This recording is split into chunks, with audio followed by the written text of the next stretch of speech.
ਸਲਾਮ ਅਲੈਕਮ। पंजाबी लोक रीत 15 उच शरीफ।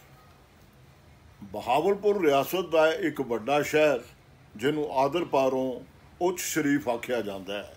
ये शहर बहावलपुर तो दखन चढ़ते वल 38 कु मील दूर है तो तहसील आमदपुर विच सतलुज के दखनी जाने लम्मे वाले कंढे उत्ते वसता है। बहावलपुर स्टेट गजटियर सफ़ा 385 मुताबिक ये शहर राजे होडी ने वसाया सी। उसने इस शहर का नाम अपने नाम उत्ते होड रखिया सी, जो वेले नाल वटदा होया होज होच ते वत उच बन गया। जे रवायत मन ली जाए तो यह शहर राजा रसालू दे वेले वसिया। कनिंगम मूजब राजा होडी इंडो सिथियन सी, जिसने कहरोड़ की लड़ाई विच साका कबीलियां की वागडोर संभाली हुई सी। बटिया ने राजे सलवान की कमान हेठ साका कबीलियां उत्ते जित प्राप्त की। इसे घटना जाने वापरी की याद विच साका सम्मत यानी सन शुरू होया। कनिंगम मूजब पिछों जदों बट्टी लिसे पै गए तो राजे होडी ने सियालकोट उत्ते मुड़ अपना राज पक्का कर लिया। कनिंगम मूजब उच दा शहर पहली सदी ईसवी विच आबाद होया। एक होर आखत मूजब राजे होडी दे सूबे चुच ने इस शहर की नींह रखी। उसने पहला एक वड्डे सारे तलाह की खटाई करवाई। इस तो पिछों तलाह दे नाल लगदी एक उच्ची थे उत्ते ये शहर वसाया, जिसका नाम उसने चुच रखिया। पर उच्ची थे ते बनिया होने करके शहर का नाम उच पै गया।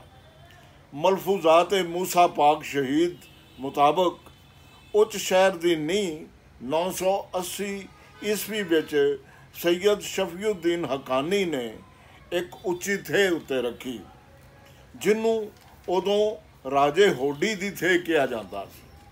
मूसा पाक शहीद का मज़ार मुल्तान विच है, पर वह सैयद मोहम्मद बंदगी गोक की औलाद विचों सन, जिन्हां ने उच दे नेड़े एक होर शहर उच जलानी या गैलानी की नींह रखी सी। हिंदू रवायतां मूजब उच का पुराना नाम देवगढ़ सी। 1244 ईस्वी विच शेर शाह सैयद जलालुद्दीन केची बुखारी ने इत्थों के राजे देव सिंह नूं हरा के उन्होंने मारवाड़ वल नसा दिता। राजे की धी सुंदर परी बड़ी सोहनी सुगड़ ते मिठ बोलड़ी सी। सैयद ने उहदे नाल आप विआह करवा लिया। सो राज की वागडोर सुंदर परी के हत्थां विच ही रही। सुंदर परी ने सैयद दे आखण ते एक उच्ची थे उत्ते एक किले की नींह रखी। मगरों इहो किला उच दे नां नाल तुम खलोता। यह किला जिहड़ी थां बनाया गया उस थां नूं हुण उच बुखारी कहंदे ने। असल विच उच 3 शहरां दा इकट्ठ है। ये तीनों शहर उच बुखारी, उच जलानी या गिलानी ते उच मुगलों एक दूजे तो थोड़ी थोड़ी विथ उत्ते ने। चार्लस मेसन के मुताबिक उच का शहर देश के कदीमी शहरों विचों है। इस शहर विच पीरां दियां कई गद्दियां हुण तक चलदियां पईयां ने।